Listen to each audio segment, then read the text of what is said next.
Hello everyone. मैं हूँ रीटा उपाध्याय और आपका स्वागत है मेरे चैनल स्टडी विद रीटा में। हमने कल ये वाले क्वेश्चन कर लिए थे, ऊपर वाले दो, कि कारण बताइए 1857 की क्रांति के और उसके परिणाम बताइए, और कारण बताते हुए इसकी असफलता के कारण भी बताइए। आज हमें करना है 1857 की क्रांति के कारणों पर प्रकाश डालते हुए इसकी असफलता के कारण बताइए। क्वेश्चन वही है, परंतु कल मैंने आपको ये 6 मार्क्स में करवाया था, आज मैं आपको 15 नंबर वाले क्वेश्चन में करवाऊंगी। और एक है कि ब्रिटिशकालीन कृषक आंदोलन जो हुए थे उनके पीछे कारण क्या थे वो बताइए, है ना, 6 मार्क्स का। तो चलिए स्टार्ट करते हैं। और स्टार्ट करने के पहले वही मेरा आपसे निवेदन है, आप चैनल पे नए हैं तो चैनल को प्लीज़ सब्सक्राइब कर लें, वीडियो अच्छा लगे तो लाइक कर दें, और आपके फ्रेंड्स वगैरह में जिन्हें भी इस वक्त ज़रूरत है और जो सेल्फ स्टडी से तैयारी करना चाहते हैं तो उन्हें आप ज़रूर शेयर कर दें। तो हमारा पहला क्वेश्चन है यहाँ पर। उसके पहले बताना चाहूँगी कि ये सारे क्वेश्चन मैंने आपको कंप्लीट करवा दिए हैं। अगर आपने नहीं देखा हो तो आप पिछले वीडियोस में जा कर के देख लें, वहाँ प्लेलिस्ट बनी हुई है। आप मेरे चैनल का जो नाम है स्टडी विथ रीटा, उस पर आप क्लिक करेंगे तो आपको प्लेलिस्ट ओपन हो जाएगी। हाँ चलिए, हमारा पहला क्वेश्चन है कि 1857 की क्रांति के कारणों पर प्रकाश डालते हुए इसकी असफलता के कारण बताइए। तो हमें इंट्रो देना है कि 1857 की क्रांति भारतीय इतिहास की युगांतकारी घटना है जिसने मुगल सत्ता को पूर्णतः समाप्त कर दिया तथा ब्रिटिश सत्ता को एक नए सिरे से प्रारंभ किया। अब कारण क्या थे इसके? राजनीतिक कारण, आर्थिक कारण, सैनिक कारण, सामाजिक कारण, धार्मिक कारण और तत्कालिक कारण, ये सारे कारण इसमें शामिल थे जिससे कि ये विद्रोह हुआ, ये क्रांति हुई। तो राजनीतिक कारणों में हम लिखेंगे कि हमें अब शॉर्ट में निपटाना है, जल्दी जल्दी, है ना, क्योंकि ज़्यादा डिटेल में लिखेंगे तो फिर वही वर्ड लिमिट का प्रॉब्लम हो जाता है। तो इसमें आप शॉर्टकट में लिखेंगे कि लॉर्ड डलहौजी की हड़प नीति, पेंशन व उपाधियों का अंत, अवध को कुशासन के आधार पर ब्रिटिश साम्राज्य में मिलाना। अगर आपको ये राजनीतिक कारण और आर्थिक कारण डिटेल में देखना हो तो आप पिछले वीडियो में मैंने आपको डिटेल में करवा दिया है, तो वहाँ पे जाके आप देख सकते हैं। फिर तीसरा पॉइंट है हमारा कि अवध को कुशासन के आधार पर ब्रिटिश साम्राज्य में मिलाना। ये हमारे राजनीतिक कारण थे। आर्थिक कारण में लिखेंगे कि ब्रिटिशकालीन भू राजस्व नीतियाँ, ब्रिटिशकालीन औद्योगिक नीतियाँ, जिससे कि हस्तशिल्प उद्योगों का पतन हो गया था, जो कि इस क्रांति के कारण बने। सैनिक कारण था कि वेतन और पदोन्नति में पक्षपात होने लगा था। वेतन वृद्धि और पदोन्नति पर यूरोपियों का ही एकाधिकार था। सामान्य सेना भर्ती अधिनियम लागू कर दिया गया था। सूबेदार से जो ऊपर के पद होते थे उनमें भारतीयों को शामिल नहीं किया जाता था। तात्कालिक कारण भी लिखेंगे, पुरानी बंदूक के स्थान पर न्यू इनफील्ड राइफल का प्रयोग होने लगा था, जिसमें चर्बी वाले कारतूसों का प्रयोग होता था जिसे मुंह से काटना पड़ता था। सामाजिक कारण में लिखेंगे कि सती प्रथा को गैरकानूनी घोषित कर दिया गया था। विधवा पुनर्विवाह एक्ट पारित कर दिया गया था। भारतीयों को अयोग्य व असक्षम व निम्न दर्जे का समझा जाता था, जिससे कि भारतीय अंदर ही अंदर काफ़ी नाराज़ होने लगे, गुस्सा होने लगे ब्रिटिश सरकार से। और धार्मिक कारण में लिखेंगे हिंदुओं को तिलक लगाने, मुसलमानों को दाढ़ी रखने और सिखों को पगड़ी पहनने की मनाही थी। और ईसाई मिशनरियों द्वारा ज़बरदस्ती लोगों का धर्म परिवर्तन किया जाने लगा, जिससे कि लोगों में आक्रोश उत्पन्न हुआ और उन्होंने क्रांति कर दी। अब क्रांति तो कर दी, पर ये क्रांति क्या रही? असफल रही, और उसके कारण बताना है कि वो असफल क्यों रही। तो ये 15 नंबर का क्वेश्चन है, तो आप हेडिंग डाल के आप इसको थोड़ा सा डिस्कस कर लें। तो पहला पॉइंट है हमारा कि निश्चित उद्देश्य का अभाव था, क्योंकि सभी विद्रोही क्या थे? अपने अपने उद्देश्यों के लिए लड़ रहे थे। सबका एक उद्देश्य नहीं था, इसीलिए यह असफल रहा। केंद्रीय संगठन का अभाव था, विद्रोह बिना ही किसी पूर्ण योजना के प्रारंभ हो गया था। कोई प्लानिंग नहीं थी इसमें कि हमें कब कैसे क्या करना है।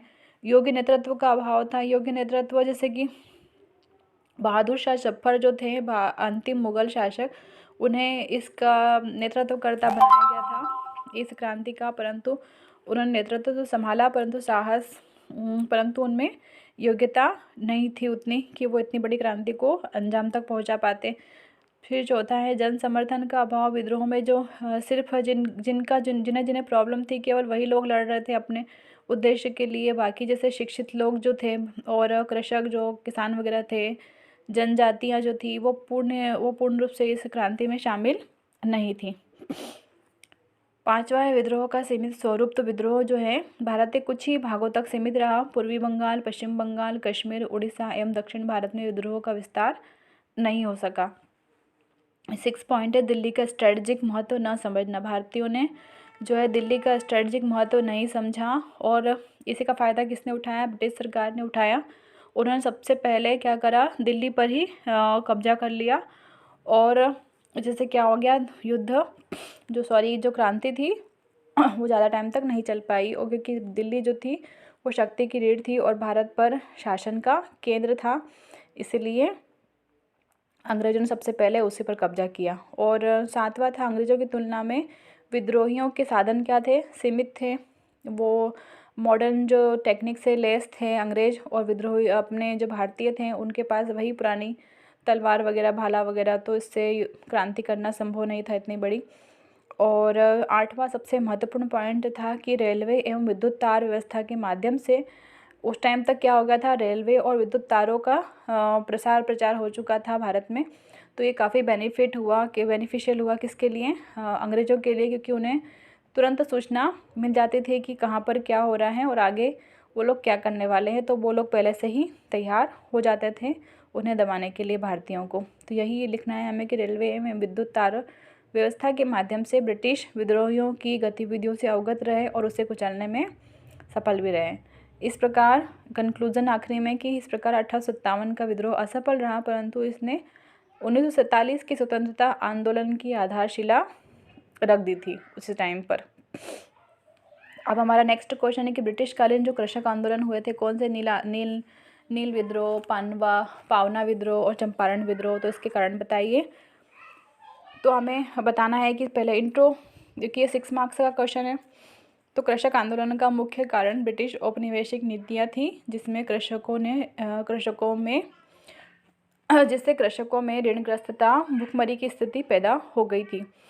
कारण क्या थे इसके? भू राजस्व नीतियाँ, औद्योगिक नीति, आर्थिक मंदी, कृषक संगठनों का उदय, ये सब इसके मेजर पॉइंट थे, मेजर कारण थे। तो पहले भू राजस्व नीति को हम बताएंगे कि इसमें क्या क्या कारण थे शामिल थे।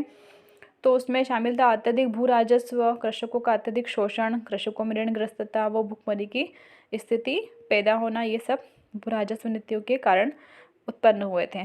दूसरा है औद्योगिक नीति। तो व्यवसायिक कृषि को प्रोत्साहन मिला, इससे खाद्यान्नों की कमी हो गई थी और हस्तशिल्प उद्योगों का भी पतन हो गया था। आर्थिक मंदी भी थी उस टाइम पर, जैसे ब्रिटिश में। आर्थिक कारण में क्या लिखेंगे हम कि आप लिखना नहीं है आपको, क्योंकि बहुत ज़्यादा हो जाएगा, फिर आपका 100 वर्ड्स से भी ज़्यादा ही आंसर पहुंच जाएगा। मैं आपको सिर्फ जनरल नॉलेज के लिए बता देती हूँ कि आर्थिक मंदी, जो ब्रिटिश में उस टाइम पर आर्थिक मंदी का दौर चल रहा था, जिससे क्या करा उन्होंने, उसको अपनी इकोनॉमी को ठीक करने के लिए उन्होंने यहाँ के किसानों पर ज़्यादा कर लगाए, जिससे कि किसान क्या हो गए, परेशान हो गए थे। तो ये भी कारण था एक। और नेक्स्ट पॉइंट हमारा है कृषक संगठनों का उस टाइम तक उदय हो चुका था। कौन कौन से कृषक संगठन? यूपी किसान सभा, अखिल भारतीय किसान सभा, और ये सारे जैसे संगठन क्या हो गए थे, स्थापित हो चुके थे, जिससे कि इन आंदोलनों को बल मिला, उन्होंने इसका समर्थन किया, तो जिससे ये आंदोलन तेज़ी से बढ़ने लगे। और आखिरी में कंक्लूजन कि इस प्रकार कृषक आंदोलन भारतीय स्वतंत्रता के आधार स्तंभ साबित हुए। तो चलिए, ये हमारा 2 क्वेश्चन आज कंप्लीट हो गए, एक 15 नंबर का और एक 6 नंबर का। तो आप इन दोनों को कर लीजिएगा और चैनल से प्लीज़ सब्सक्राइब कर लीजिएगा, बेल आइकन दबा लीजिएगा, क्योंकि आगे आने वाले वीडियोस में मैं आपको वर्ल्ड हिस्ट्री की और जियोग्राफी के भी कुछ क्वेश्चन करवाऊँगी, जो काफ़ी आपके लिए इम्पोर्टेंट साबित होंगे। तो थैंक्स, आप लाइक कर दीजिए और शेयर कर दीजिए, एंड थैंक्स फॉर वॉचिंग।